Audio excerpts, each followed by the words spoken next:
네, 많은 분들이 제가 도지사직을 언제 사퇴하는지 이제 관심을 갖고 계시고 하도 전화가 많이 와서 제가 그냥 많은 분들한테 공개적으로 알려드리도록 하겠습니다. 원래 계획대로 경기도 국감을 정상적으로 수강하겠습니다. 경기도지사로서의 할 수 있는 범위까지 최대한의 책임을 다한다는 것이 저의 기본 입장입니다. 그리고 그 입장에는 변함이 없습니다. 경기도 사무와 무관한 대장동 관련 정쟁이 될 것이 분명한 경기도 국감에 이에 응하는 경기도지사로서의 책임도 중요하지만 그보다 집권 여당의 대통령 후보로서의 책무가 더 중요하니 조기 사퇴하고 대선에 집중하는 게 좋겠다라는 우리 당 지도부의 권유도 충분히 이해합니다. 숙고한 결과 저의 당초 입장대로 경기도 국감에 임하기로 했습니다. 대장동 개발과 화천 대유 게이트 관련으로 정치 공세가 예상되지만 오히려 대장동 개발 사업의 구체적 내용과 또 행정 성과를 실적을 설명하는 좋은 기회가 될 것으로 판단합니다. 이후 사퇴 시기 문제는 국감 이후에 다시 판단하고 말씀드리도록 하겠습니다. 많은 분들이 오해를 하고 계신 게 있고 또 일부 언론과 일부 정치 세력들이 본질과 줄기는 빼고 지연 말단적인 사안들을 왜곡하고 또 가짜 뉴스를 만들어서 마치 개발 사업에 뭔가 문제가 있는 것처럼 주장하고 있어서 몇 가지만 말씀드리도록 하겠습니다. 아주 세부적인 팩트는 이렇습니다. 대장동 개발 사업은 원래 LH가 공공개발을 추진하고 있었는데 제가 당선된 이후에 2010년 6월 2일인가 4일에 선거가 끝나고 난 후에 6월 10일인가쯤에 갑자기 LH가 공영개발을 포기했습니다. 나중에 알게 됐지만 뭐 그거는 업자들의 로비 때문이었다. 국민의힘의 정략 때문이었다는 것이 밝혀졌습니다. 제가 2010년 7월 1일에 취임을 했고 그리고 2011년 7월 1일에 취임 1주년 기자회견을 하면서 이 대장동 공영개발 그리고 위례 신도시의 아파트 분양사업 이 등등을 통해서 개발 이익을 1조 원을 세금 말고 추가로 확보하겠다 이런 발표를 했습니다. 그런데 우리 성남시는 위례 신도시 분양사업 그리고 대장동 개발 사업들을 공영개발해서 개발 이익을 100% 성남 시민 몫으로 만들려고 했는데 4년간이나 국민의힘이 시의회를 동원해서 막고 민간 개발을 하라고 강요하는 바람에 결국 공영 개발을 할 수가 없었습니다. 그렇다고 그들이 원하는 대로 민간 개발을 할 수는 없었기 때문에 민간 자본을 동원해서 사업은 하되 공공성을 확보해서 개발 이익의 대부분을 상당 부분을 환수하는 민간 합작을 처음으로 고안했습니다. 당시 자치단체든 부산 LCT 분양 개발 사업처럼 민간 개발을 다 허가를 해줬지 이렇게 공영 개발을 하거나 또는 민간 합작을 통해서 개발 이익을 환수한 이런 사례는 없었습니다. 제가 민간 합작은 뭐 처음으로 했던 것 아닌가 생각이 됩니다.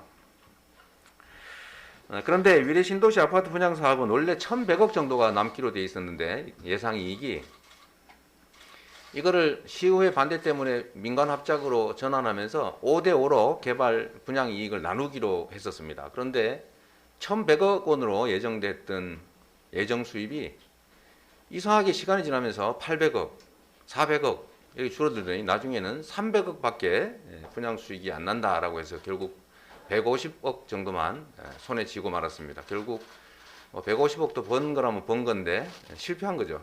비용 부풀리기가 주 원인이었던 것 같습니다. 이 미래 신도시 경험을 토대로 민간 자본을 이용한 준공영 개발, 민간 합작 사업을 다시 대장동 사업에 적용하게 됐습니다. 그런데 경험을 반영해서 핵심 내용을 이렇게 정했습니다. 성남시 몫을 비율로 정하지 않는다. 반드시 확정된 사전에 확정된 고정역으로 정하고 그것도 사업 끝난 후에 받는 게 아니라 사업 도중에 미리 받는다.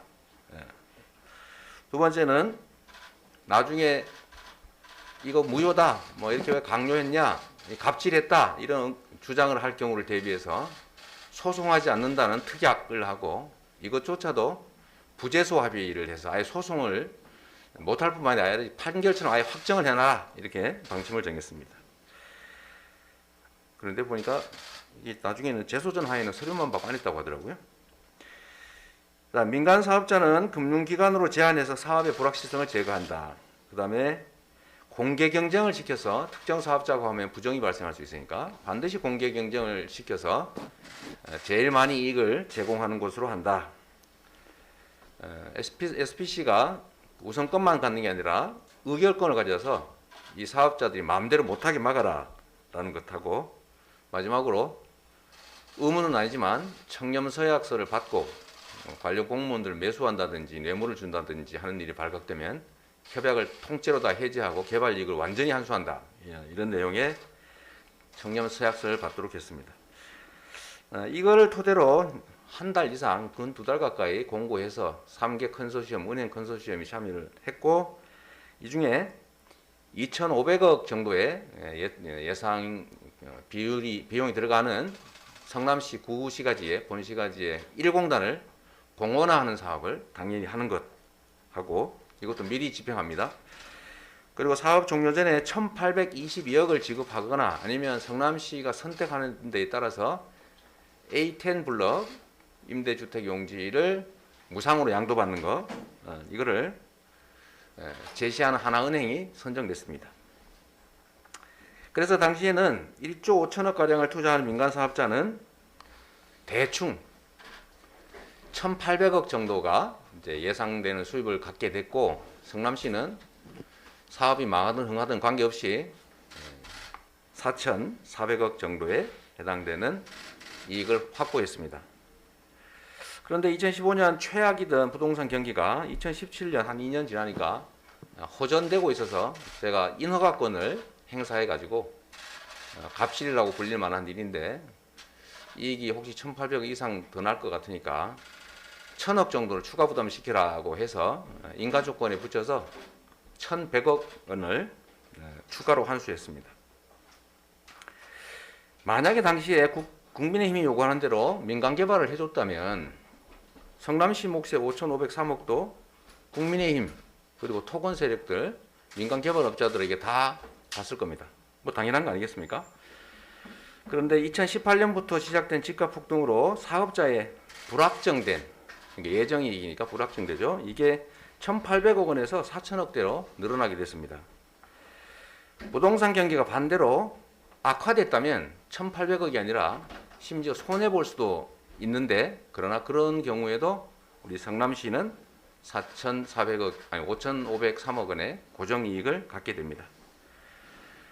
2018년 3월에 제가 사퇴를 했기 때문에 2018년 이후 집값, 땅값 상승에 따른 개발이익, 민간업자 몫을 분양가를 낮춘다든지 또는 개발이익을 추가 환수한다든지 인가조건을 변경한다든지 해서 그럴 권한이 안타깝게도 저는 없었습니다. 경기도지사였으니까요. 사업자들이 청렴서약을 어기고 공직자한테 뇌물을 줬다라고 지금 문제가 되고 있기 때문에 제가 이것도 활용을 해서 며칠 전에 청렴 의무 위반을 한 것 같으니 일단 개발이익 지급을 동결하고 이미 지급한 개발이익도 보존 조치를 할 수 있게 조치하라고 제가 지시했습니다. 인사권자 그리고 관리자로서 일부 직원들의 일탈 행위에 대해서는 다시 한번 사과드립니다.